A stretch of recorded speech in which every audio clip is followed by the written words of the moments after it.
Question number 22 पढ़िए. Economy Airlines is a small aircraft company, air freight company, based in Mumbai and operating throughout India. The company has 6 aircrafts of different types, namely 3 Type A, 2 Type B, 1 Type C, whose operating cost and load carrying capacities are as follows. Aircraft Type A, Type B, Type C, fixed cost per day 800, 700, 500. Then variable cost rupees. दो type of variable cost है, एक जो per mile है और एक जो पर ton है.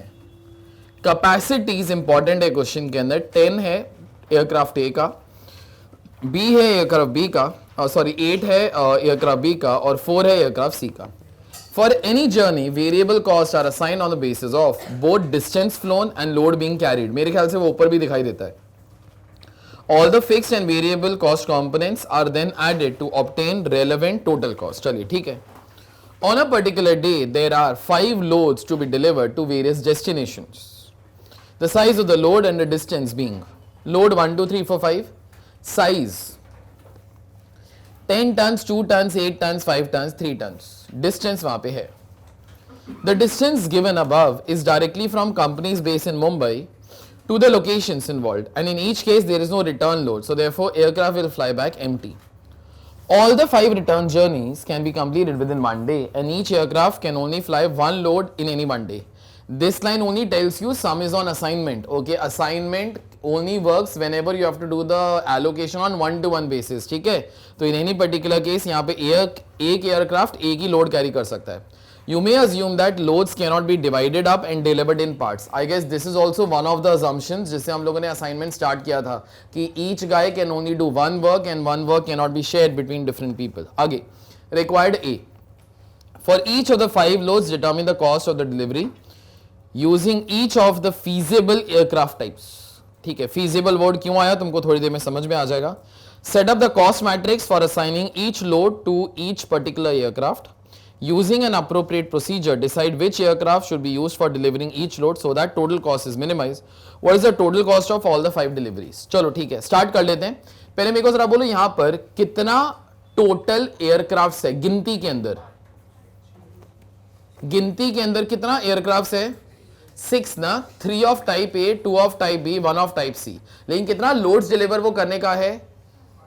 5. तो कहीं से 1 aircraft in any case will be idle only. No, मेरे को जरा बोलो, तो यहाँ पे 6 एयरक्राफ्ट है, 5 लोड है, तो एंड के अंदर क्वेश्चन के अंदर क्या आने वाला है? क्या आने वाला है? तुम लोग अगर मंडे टू फ्राइडे आर्टिकलशिप के लिए नहीं जाते उसको क्या बोलने का? डमी. ठीक है, तो let us start now. Part A के अंदर क्या लिखा हुआ है? For each of the 5 loads determine cost of the delivery using each of the feasible aircraft type. चलो तो let us start. You all right on part A, calculation of the cost. अच्छा, ये मैं मैट्रिक्स नहीं बना रहा हूं जो अपने को मिनिमाइज वो करने का है, बस एक स्टेटमेंट टाइप तो वो बना रहा हूं. ठीक है, तो एक तरफ आप लोग एयरक्राफ्ट्स को डाल दो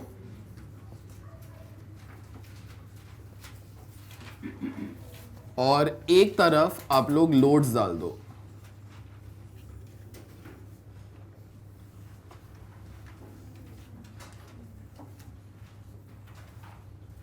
एयरक्राफ्ट 3 टाइप्स का है, ए, बी एंड सी.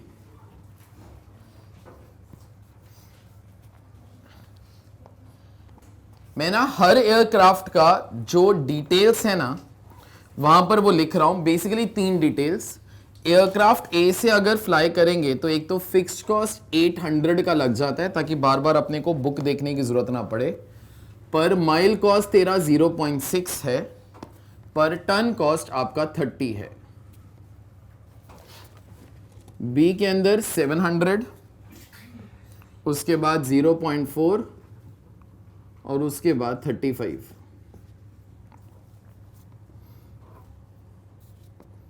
एयरक्राफ्ट 3 छोटा वाला वो होएगा. Aircraft C 500, 125. लोड 1. अच्छा, लोड 1 का ना दो चीजें मैं रिकॉर्ड कर रहा हूं जो सम के अंदर भी दिया हुआ है। एक तो कितना टन्स कैरी करना है, दैट इज 10, और एक जो डिस्टेंस है 200। मैं क्या करता हूं, यहां पे भी ना पहले मैंने कॉस्ट पर माइल पहले तो वो लिखा था, तो यहां पर भी number of miles I am writing first. बस एक छोटा सा चीज, जो एयरक्राफ्ट है लोड लेके पहले डिलीवर करेगा, और सम के ने लिखा हुआ है वापस खाली आने वाला है, तो याद रखना जो डिस्टेंस है वो दो बार काउंट होगा, एक बार वो जाने का, एक बार आने का, ठीक है। तो लोड 1 जो है बेटा, उसका डिस्टेंस वन वे कितना है 200, तो टोटल डिस्टेंस कितना हो जाएगा 400, और उसके अंदर लोड कितना कैरी करना है 10। फिर लोड नंबर 2, उसके अंदर डिस्टेंस 1100 है और 2 टन्स है। थर्ड 640,8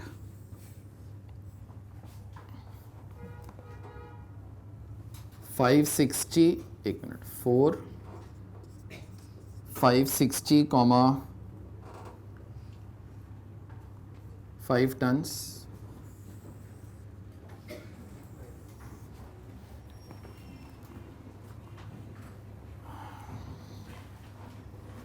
और उसके बाद 5,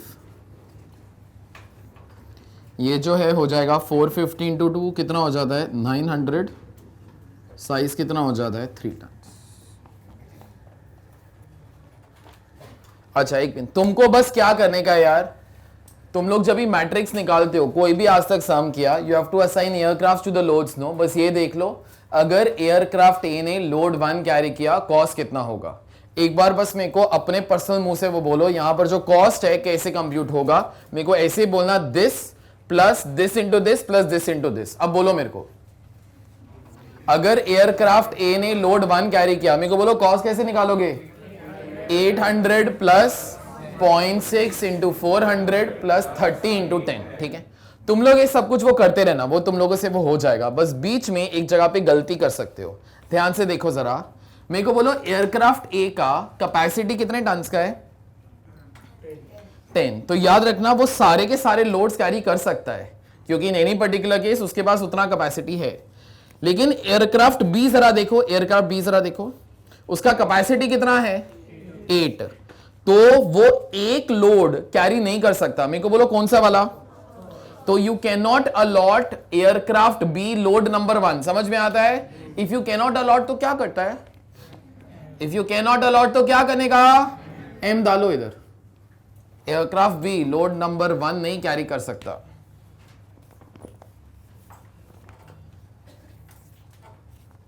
अच्छा अभी जरा ये देखना, जो एयरक्राफ्ट नंबर सी है वो तो बहुत सारा लोड्स कैरी नहीं कर सकता। मेरे को बोलो कौन कौन सा लोड नंबर 1 कैरी नहीं कर सकता, और बोलो और बोलो, थर्ड भी कैरी नहीं कर सकता, और उसके बाद और कौन सा नहीं कर सकता, fourth.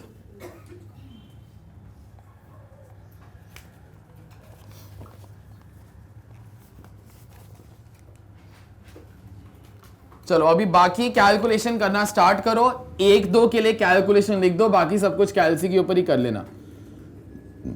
800 plus 400 into 0.6 plus 10 into 30,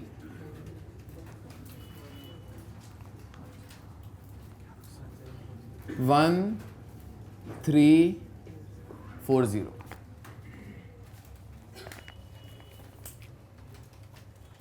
तुम लोग सारे नंबर्स अभी निकालना स्टार्ट करो।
कितना आता है?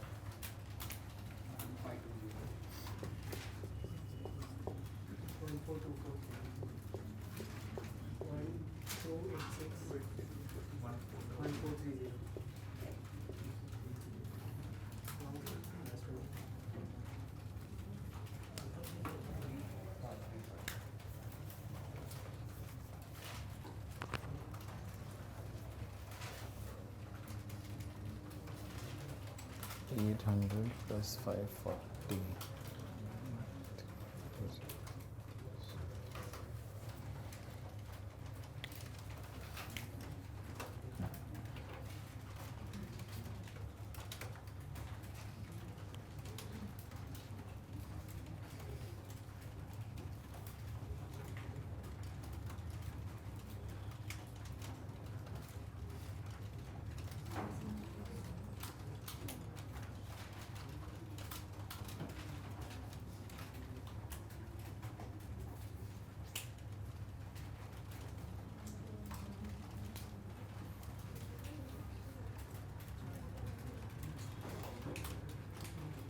कितना आता बेटा बी का? कितना?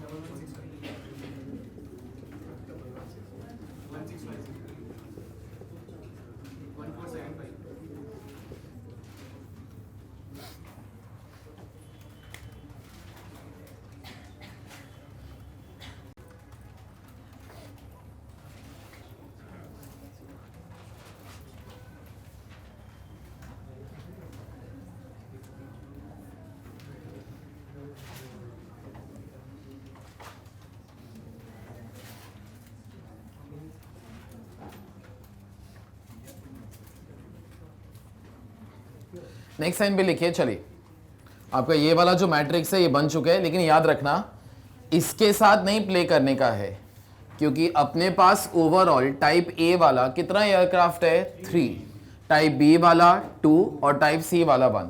मेरे को अभी जरा बोलो, जब मैं मैट्रिक्स तो वो बनाऊंगा तो मेरा मैट्रिक्स किस साइज का बनेगा ओरिजिनली? बोलो 6/5, और एक डमी आ जाएगा then to contradict that particular thing, ताकि वो बैलेंस हो जाए. ठीक है, नेक्स्ट लाइन पे भी जरा लिखो मैट्रिक्स टू बी मिनिमाइज्ड.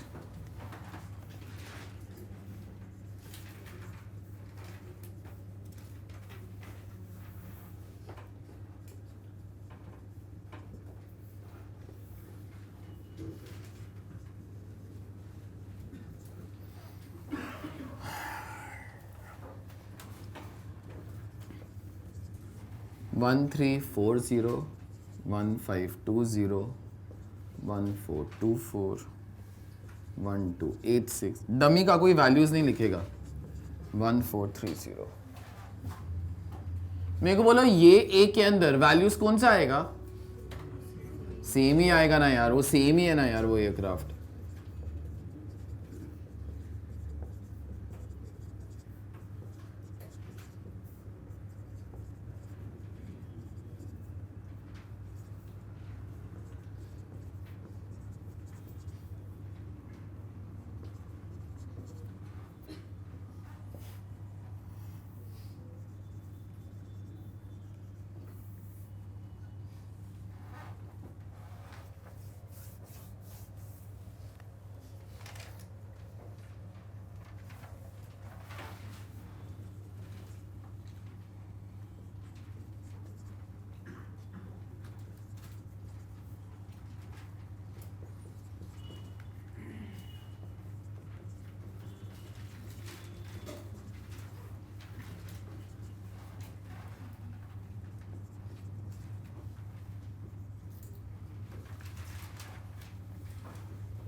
चलो सुनो, बस अपने को स्टार्ट ही तो करने का है. बस एक चीज,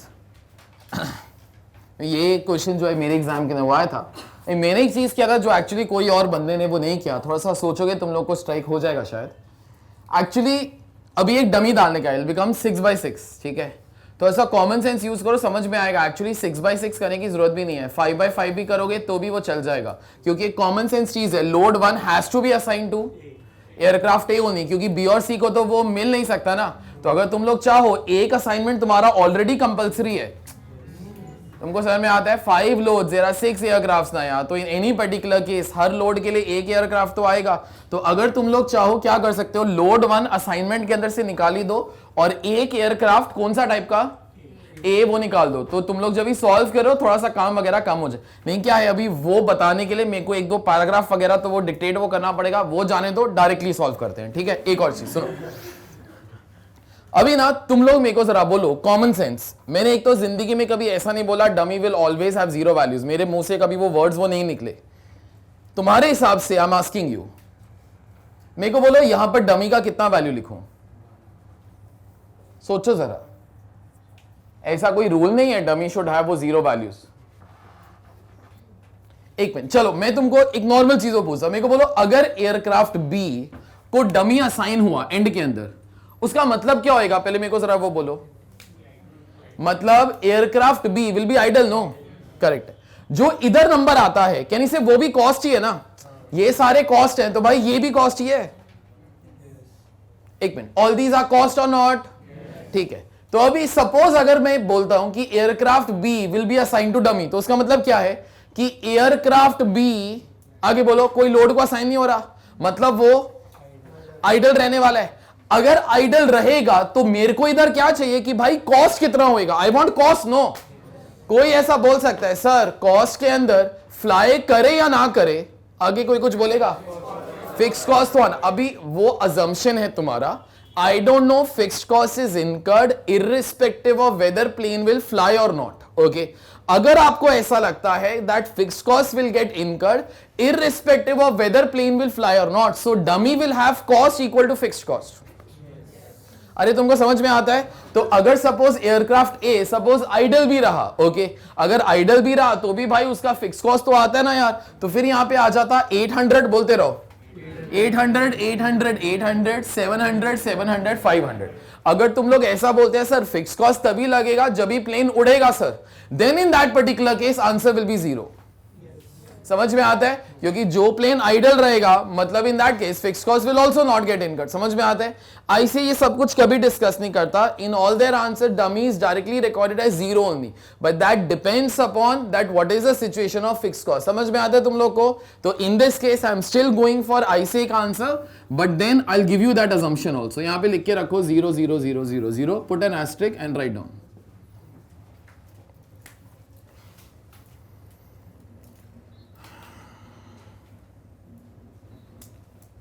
लिखो, we have assumed that in case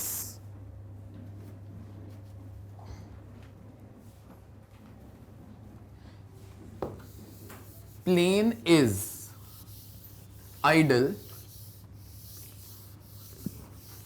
even fixed cost will not get incurred.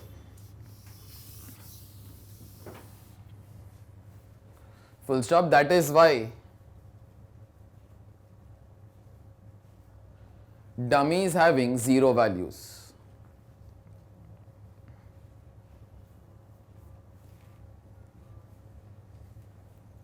Full stop. We can alternately assume that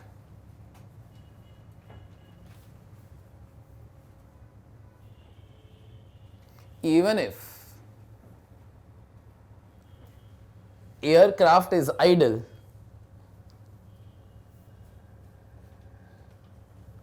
comma, fixed cost will still get incurred.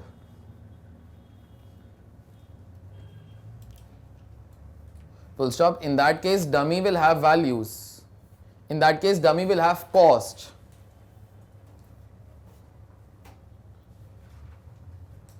equal to fixed cost.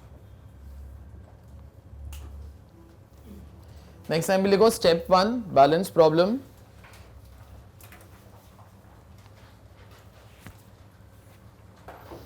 Step 2 rho minima.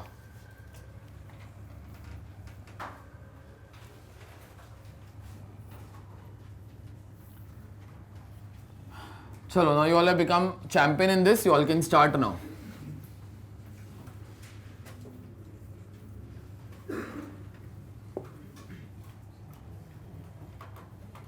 शायद एक ही question है जहां पे कैल्सी की शायद जरूरत पड़े तुमको.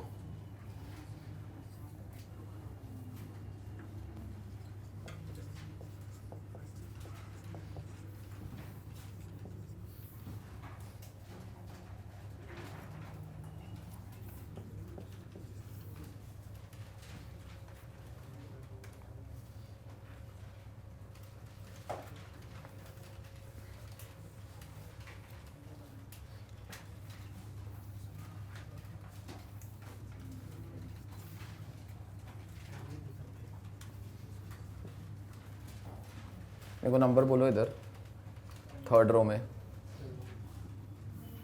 1424 माइनस 1236 188.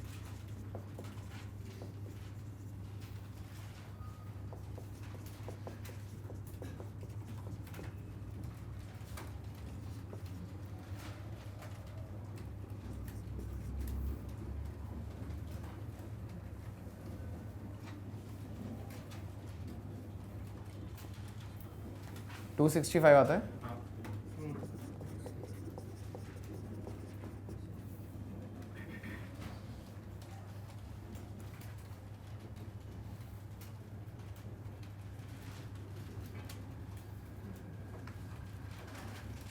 थ्री 310 ना.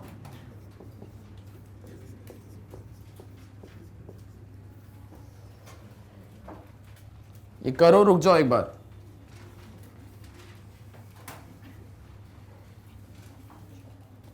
तुम लोग को समझ आता है row minima and column minima will become same only no.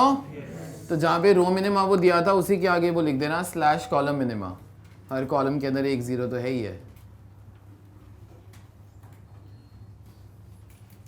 Architect बनो, मेरे को जरा बोलो कितने लाइंस के अंदर काम हो जाएगा. 4 लाइंस के अंदर काम हो जाएगा ना. आई गेस देखकर ही पता चल जाता है. 1 2 3 4.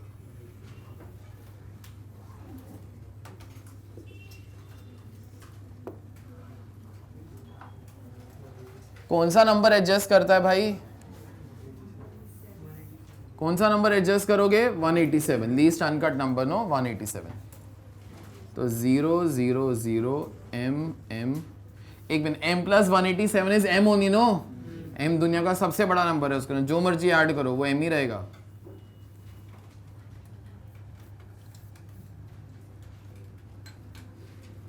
वन 123 आता है.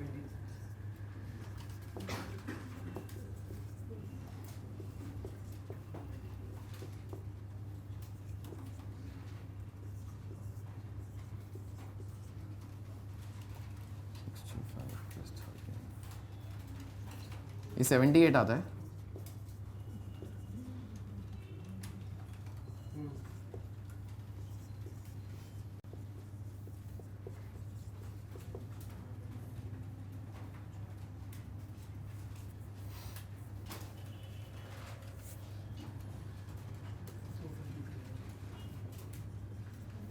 कितना है?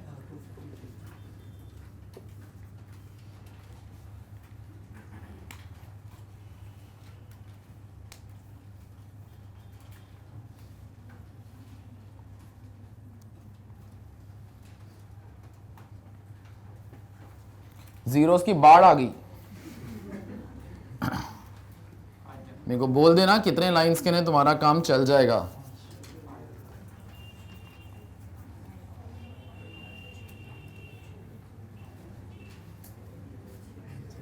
कौन 6 बोला? कौन 6 बोला? वो पागल है वो. कितने लाइंस के अंदर अगर काम चल जाता है तो उतना लाइंस ही तो वो बनाने का. 5 लाइंस नो. आई गेस ऐसा 5 जीरोस है. पहले वो वाला लाइन मारता है, फिर उसके बाद 4 जीरोस लास्ट रो के अंदर है उधर करेगा.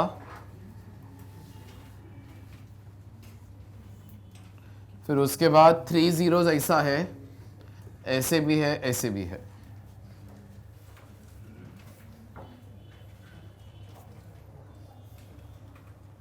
मिनिमम लाइंस कितना आया? 5. कितना आना चाहिए था? 6. तो अभी तो कैल्सी नहीं चाहिए. Thank you. लिखो. Adjusting number 1.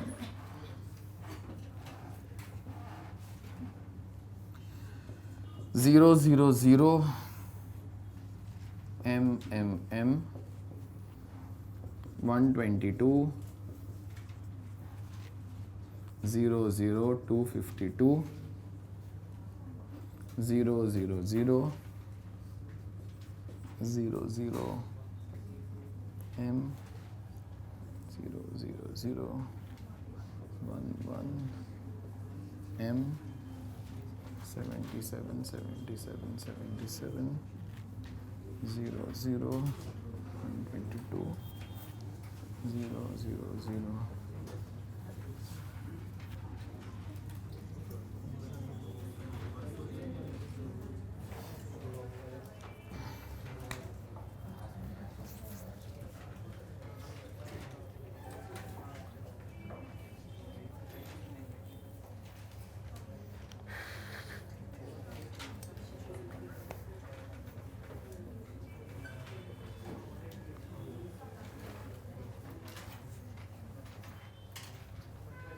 कितना लाइंस का जरूरत पड़ेगा? 6 लाइंस. तो अभी शायद 5 लाइंस में काम नहीं होएगा. एक सेकेंड, ये तुम्हारा फर्स्ट 5 जीरोज है इधर, उसके बाद इधर 4 जीरोज है, उसके बाद इधर भी 3 है, इधर भी 3 है, 2 जीरोज. अभी यहाँ ऐसे 2 लाइन मार लो या ऐसे बोल लो, 6 लाइन तो होना ही होना है. नेक्स्ट लाइन पे लिखो असाइनमेंट. अच्छा, इधर एक कॉमन सेंस चीज है, शायद तुम लोगों को पहले भी स्ट्राइक हो ही जाएगा. इधर ऑल्टरनेट आंसर्स बहुत आने वाला है. तुमको समझ में आता है क्यों? क्योंकि बेटा तुम्हारा फर्स्ट 3 कॉलम जो था वो सेम ही था ना. अल्टीमेटली सब जगह पर कौन सा डेटा है? ए. तो अल्टीमेटली तुम्हारे पास हमेशा ऑप्शन ये वाला चीज का तो वो रहने वाला है. हमेशा ए के अंदर तुम्हारे पास ऑप्शन रहेगा क्योंकि all the datas are same. हमेशा बी के अंदर भी ऑप्शन रहेगा क्योंकि the data is same. Okay, तो let us start. Let's do the assignment. You all write down. लिखो as minimum lines equal to 6,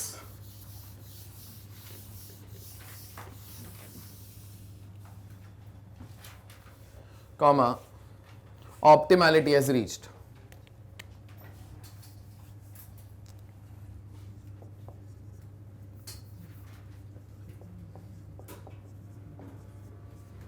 labelling करना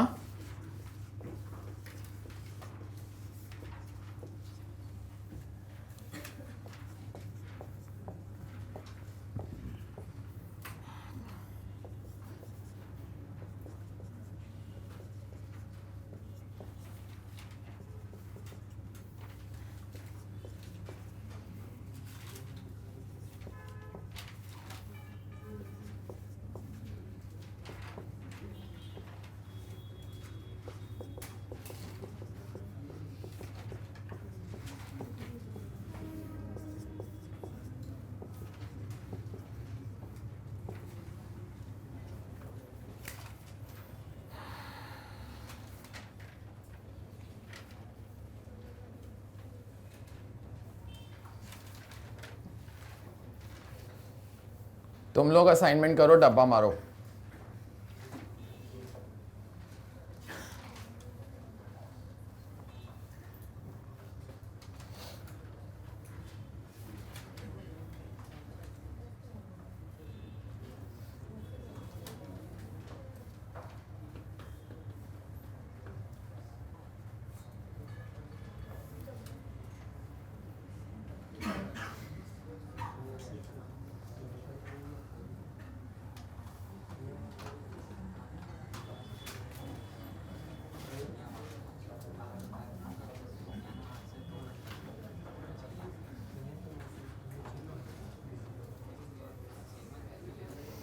अच्छा, मेरे ख्याल से एक तो फर्स्ट असाइनमेंट है सी का, ये 0 आएगा तो ये और ये कैंसिल क्योंकि उस कॉलम के ना एक ही 0 था. अभी देखो इधर 3 जीरोस है, इधर 2 है, इधर 2 है, सॉरी इधर 5 है, इधर 3 है, इधर 2 है. ऐसे देखोगे तो 3 है, 3 है, 3 है, यहाँ पर 3 है, यहाँ पे 3 है. अभी इन दैट पर्टिकुलर केस देखो, first of all in beginning start with that place wherever there are least number of zeros. Second, start with that place that has minimum number of zeros. अभी किधर 1 0 तो बचा नहीं, तो अगर किसी भी रो और किसी भी कॉलम के अंदर एक जीरो ही है, अभी एक जीरो तो किधर भी नहीं है, तो जिधर भी दो जीरोज है वहां से स्टार्ट हो जाओ। तो यहां पर दो जीरोज मेरे ख्याल से रो नंबर 2 के अंदर भी है और रो नंबर 5 के अंदर भी। और बहुत ज्यादा परेशान नहीं होने का, सर किधर से स्टार्ट करूं, इधर से, बेटा वो ऑल्टरनेट आंसर ही तो वो आने वाला है, तुमको दिखाई देगा। अगर मैंने इधर डब्बा मारा, तुमको समझा मैं क्या बोलेगा, तो ये और ये कैंसिल हो जाएगा, फिर इधर डब्बा इधर आ जाएगा। अगर मैंने इधर किया तो ये और ये का कॉम्बिनेशन वो बैठ जाएगा। In any case they are be only no, तो वो अल्टरनेट आंसर्स वो है ही है, तुमको बी के ना चॉइस तो यार वो मिलने ही वाले ना यार। ओके तो अभी कुछ भी कर डालो। Okay say that will do this. एक मिनट, कुछ भी के अंदर ये नहीं सर मैं किधर भी वो बॉक्स डाल दूं, ऐसा नहीं। यहां पर 3, एक मिनट, मेरे को बोला तुम लोग रो नंबर 3 से नहीं चालू कर सकते थे, क्यों? इधर कितना जीरोस है? 5। Start with that place wherever there are lesser number of zeros. Okay तो ये आ जाएगा, ये और ये क्रॉस आउट हो जाएगा। अभी कॉमन सेंस मेरे को बताओ, मैं रो नंबर 3 एनक्लोज करूं कि रो नंबर 5? यहां पे तो और भी जीरोस है ना यार, लेकिन यहां पे तो एक ही जीरो है ना अभी। और अभी तुमको इतना समझ में आएगा, सर 3 लोड्स बच गया और जो भी एयरक्राफ्ट बचा वो कौन सा एयरक्राफ्ट है? ए। तो अभी तुमको समझा दैट 3 तुमको बस डब्बा ही तो वो मारने का है। ओके पहला, सेकंड, थर्ड, खत्म हो गया बस।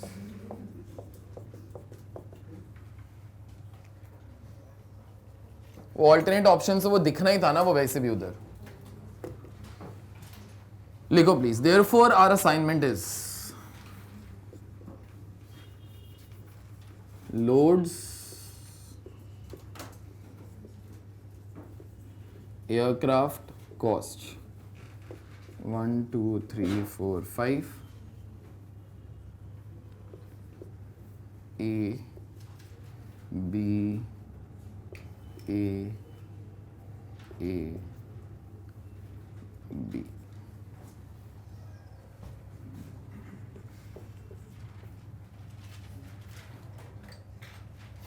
1 2 1 0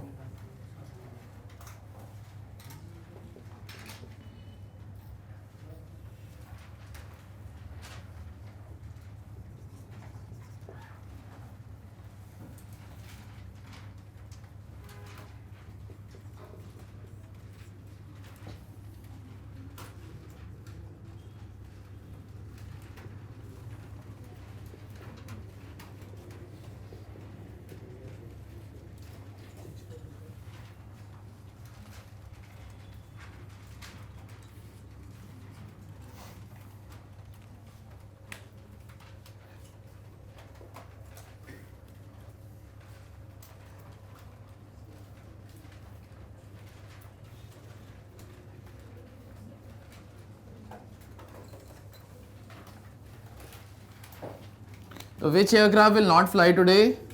C.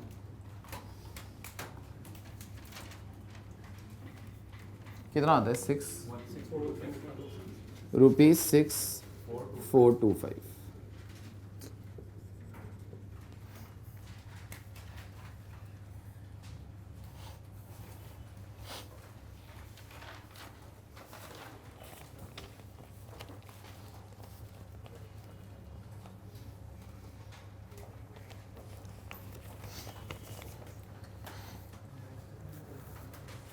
सुनो,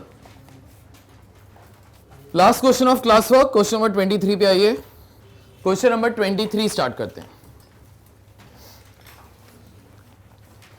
इन एग्जाम सॉल्विंग के अंदर कोई महान चीज नहीं है, सॉल्विंग हमेशा सेम ही रहता है। मैट्रिक्स बनाना रिक्वायर्स अक्कल। Okay that is one thing that I am trying to do more questions on. Solving के अंदर there is nothing great, you have done one sum, all the sums are same only यार। Okay question number 23, brilliant sum to make the matrix। लगता बहुत simple है। I want to ask the numbers once we have made the format। पढ़िए, a company has 4 zones open and 4 marketing managers available for assignment। Zones are not equal in sales potential। It is estimated that typical marketing manager operating in each zone would bring the following annual sales। ठीक है, तो each zone के अंदर कितना sales होने का potential है? 2,40,000। Waste के अंदर 1,92,000, नॉर्थ के अंदर 1,44,000, साउथ के अंदर 1,20,000। Marketing manager also are different in abilities. it is estimated that working under same conditions, their yearly sales would be proportionately as under. तो जितना भी m सेल्स कर सकता है ना, अगर वो 8 है, अगर उसको वो क्वांटिफाई करें, तो n किस प्रोपोर्शन के अंदर सेल्स करेगा? 7. तो मतलब n is lower efficient as compare to m. Okay, अगर m सपोज x सेल्स वो कर सकता है, n can only do 7/8 of that sales. ठीक है, वैसे ही o वैसे ही p. Find the optimum assignment to maximise the sales. Obviously यार तुम्हारा जो काम है that is to maximise sales, और सम के लिए लिखा हुआ है फाइंड ऑप्टिमम असाइनमेंट. ओके, तो मेरे को जरा बोलो कितने जोन्स हैं? 4. कितने मैनेजर्स हैं? 4. तो हर मैनेजर को एक जोन तो अलॉट होना चाहिए. तो तुमको एक मैट्रिक्स को बनाने का है जहां पे तुमको नंबर्स डालना पड़ेगा कि सर अगर इस मैनेजर को ये वाला जोन असाइन किया वो कितना सेल्स लेकर आएगा. पहले मेरे को सेल्स ला दो, उसके बाद जो भी डेटा है वो तो वही है जो तुम लोगों ने आज तक किया है. मैट्रिक्स बनाना रिक्वायर्स अक्ल, सॉल्विंग डज नॉट रिक्वायर अक्ल. स्टार्ट करते हैं. लिखो मैट्रिक्स टू बी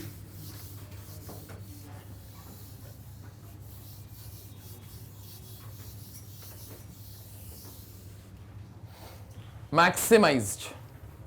याद रखना सेल्स है बेटा, वो मैक्सिमाइज करने का है. East, west, north, south. Manager M, एक लाइन छोड़ दो, चलो एम के बाद एन, एक लाइन छोड़ दो ओ, एक लाइन छोड़ दो पी. तुम लोग अभी मेरे को क्या करके दो, मेरे को 16 नंबर फिलअप करके दो. तुम लोग 16 नंबर मतलब अगर मैंने मैनेजर एम को ईस्ट जोन असाइन किया तो कितने का सेल्स लाएगा? अगर मैंने मैनेजर एम को वेस्ट जोन असाइन किया कितने का सेल्स लेकर आएगा? मेरे को तुम लोग चलो सिर्फ 2 रोज तो वो भर के दे दो, बाकी 2 जो है वो मैं भरूंगा. मेरे को तब तक पता चल जाएगा तुम लोग कैसा सोचता है. You can write on the figures in thousands, क्योंकि बाद में वो असाइनमेंट वो करने का है तो इसलिए वो बड़ा बड़ा नंबर होएगा तो अपने को ही वो तकलीफ होएगा. You can write on the figures in thousand, that's okay. 5 minute low, numbers complete करके दो, सोचना ध्यान से. चलो स्टार्ट करते हैं. अभी तक एटलीस्ट तुम लोग को एक चीज तो आ जाना चाहिए था. Don't try to think anything, just whatever I am asking, whatever first thing comes to your mind you try to tell me. मेरे को बोलो चारों कहने से वैसे सबसे एफिशिएंट बंदा वो कौन सा है? कैसे पता चला? उसका नंबर सबसे ज्यादा है 8. ठीक है, मेरे को जरा बोलो अगर मैंने एम बंदे को ई जोन असाइन कर दिया तो कितने का सेल्स लेकर आएगा? 240. नो, क्योंकि ई जोन के अंदर कितना सेल्स हो सकता है? 240. वो 240. आप लोग इसको यहाँ पे 240 वो लिख सकते हो, that's okay. You can record the figure in thousands. अच्छा, अभी आगे मैं बोलता हूं, सुनो सुनो सुनो सुनो सुनो. लेकिन अगर मैंने ई जोन एन को असाइन किया ना तो एज कंपेयर टू एम, अगर एम इतना सेल्स वो लाता है, N is lower in abilities, उसका जो एबिलिटी है वो कितना है? 7/8. नो, सो देयरफॉर यहां पर अगर मैंने ई जोन एन को असाइन किया, दिस विल बी, बोलो बोलो बोलो बोलो बोलो, 240 इंटू बोलो 7/8, 210. अगर मैंने ओ को असाइन किया वो तो बेड़ा गर्क ही करेगा. चलो 240 इंटू, मेरे को बस एक बार माई सेटिस्फैक्शन के लिए वो बोल दो, 240 इंटू 5/8. अच्छा, किसी को अगर कुछ और लिखने का बहुत मन कर रहा है, वो कंट्रोल नहीं हो रहा, तो तुम लोग ऐसा भी वो कर सकता है. वो स्क्रीन पे देखो, you can take 210 as a base and do 5/7. Answer same ही आएगा. तुमको एबीसी आता है? एक मिनट, 210 को अगर बेस लेगा तो 210 represents वो 7. No, either you do 240 into 5/8 because this represents 8. If you want to start from 210, so 210 will be then multiplied by 5/7. No, answer करके वो देख लेना, वो सेम ही आएगा. तुम लोग नहीं कर रहे हो वो अलग बात है. चलो, ये कितना आता है बेटा?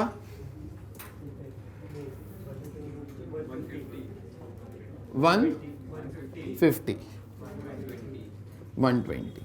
This is 240 into 4/8.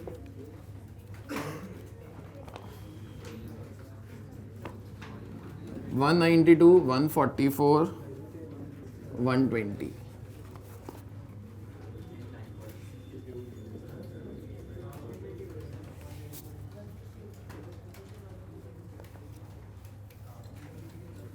कितना आता है ये? 168 120 96 72 60 हाँ 126 790 90 105 75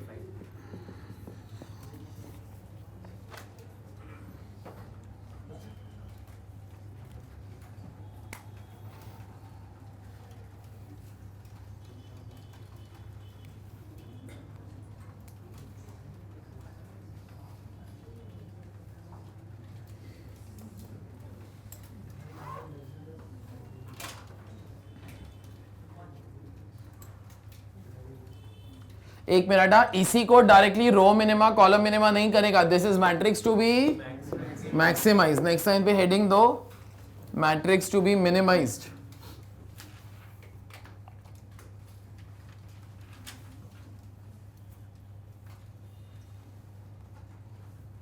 वो वाला मैट्रिक्स याद करो कैसे आता है. Subtract each number from highest number, तो automatically biggest number will become smallest number. No, तो एक मिनट, नेक्स्ट लाइन पे आगे प्लीज ब्रैकेट के ना वो लिख के रखो, सबट्रैक्ट ईच नंबर फ्रॉम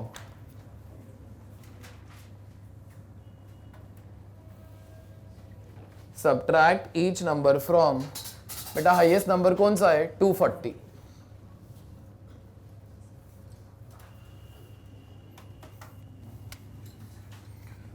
तो चलो स्टार्ट करते हैं. 0 48 96 120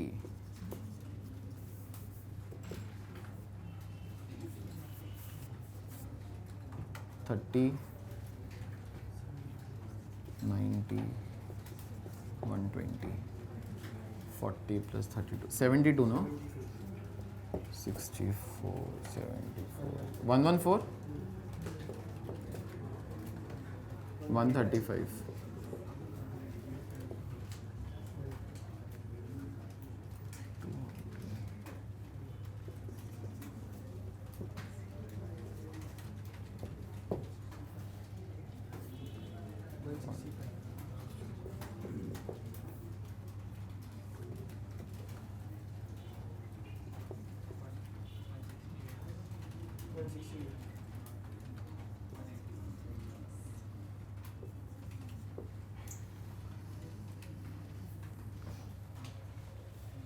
कंटिन्यू करो. रो मिनिमा वो कॉलम मिनिमा लाइंस बनाओ, ऑप्टिमैलिटी तक पहुंचो.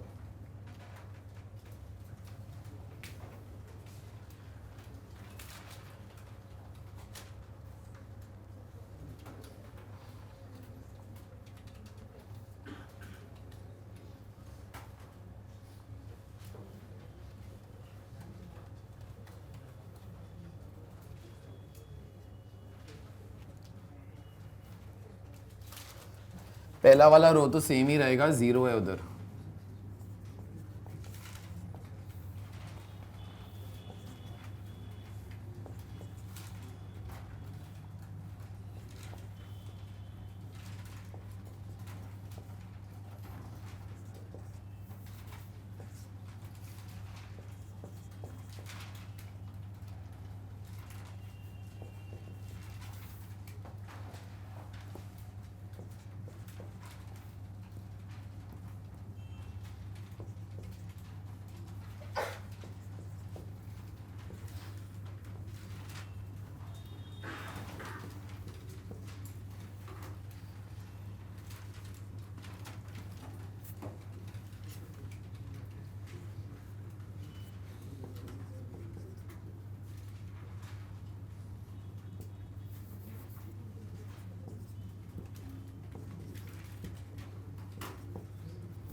ये कितना आता है बेटा? 84 minus 48 36 1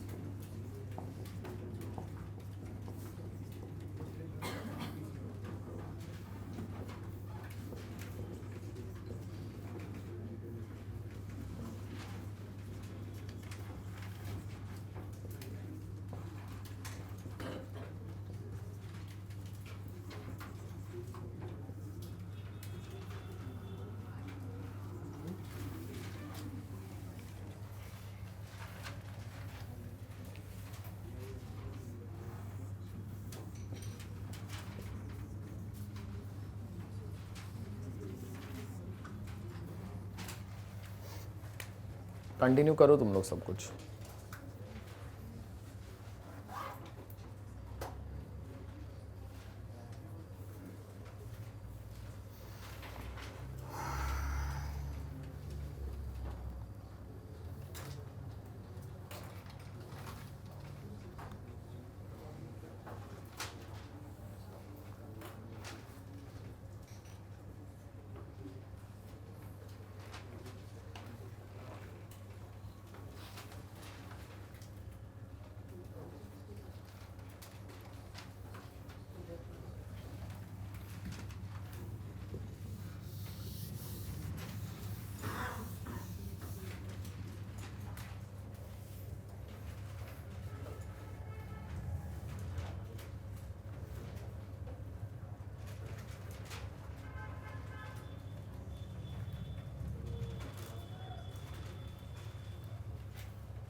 थ्री लाइन से आता ना इसके बाद भी.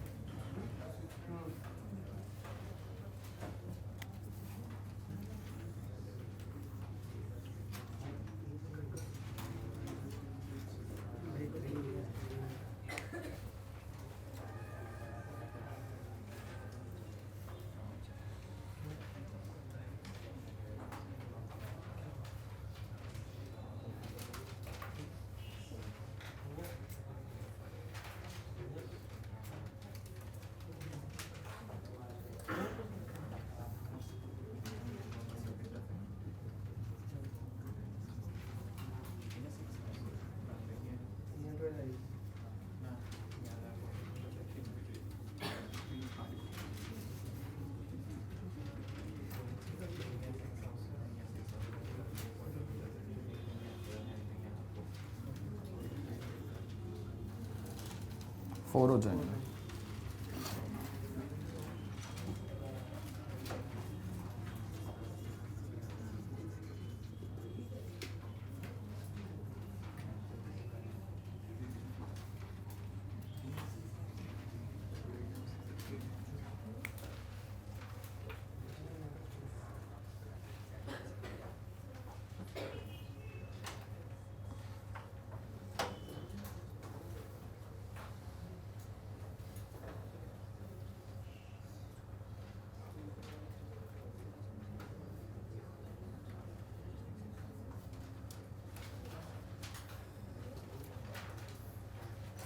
नंबर ऑफ लाइन्स एक बार 4 आ जाएगा. Start the assignment and when you take the final answer please pick it up from the original matrix.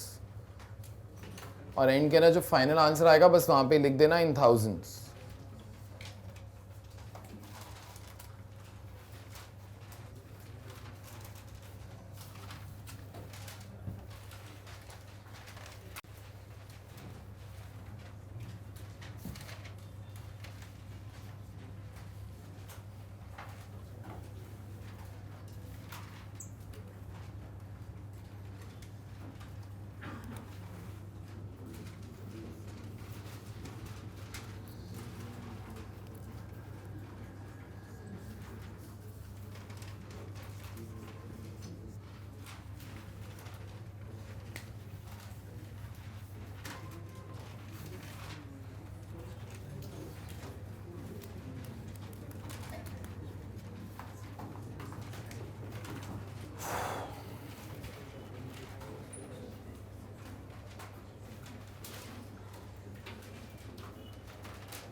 Sales कितना आता है बेटा हाईएस्ट? 5।